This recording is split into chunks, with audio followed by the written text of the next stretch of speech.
Hier, je suis allé chez Smith Toys pour du Tortue Ninja, donc on va déballer ça et regarder ça ensemble, c'est parti. Et le moins qu'on puisse dire, c'est que les emballages, ils sont costauds. Là, je lui enfile son gros bras.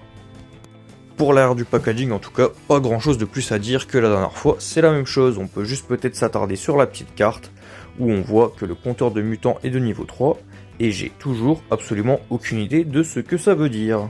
Alors, pour cette figurine de Rocksteady, on retrouve les mêmes articulations que sur Bebop, au niveau des épaules et des coudes. Pour les jambes, le bassin et les genoux, c'est la même chose. Un petit peu moins souple, j'ai l'impression qu'il y a moins de possibilités avec. Donc au niveau du cou, c'est articulé également, même si je trouve ça dommage que ça se voit vraiment fort. En termes de finition, je trouve que c'est un peu moins propre aussi. On a des défauts de peinture par-ci par-là, on a des défauts de moulage. Donc au niveau de l'arrière des jambes aussi, mais globalement ça reste très correct pour le prix, donc je rappelle 15€, ça reste quand même très convenable.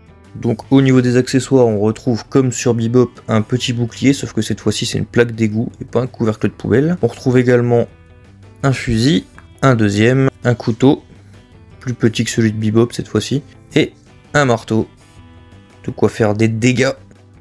En conclusion, je la trouve un peu moins réussie que celle de Bebop, mais en termes de rapport qualité-prix, je pense qu'on est vraiment très bien. Donc n'hésite pas à me dire ce que t'en penses en commentaire, et surtout, abonne-toi, ciao!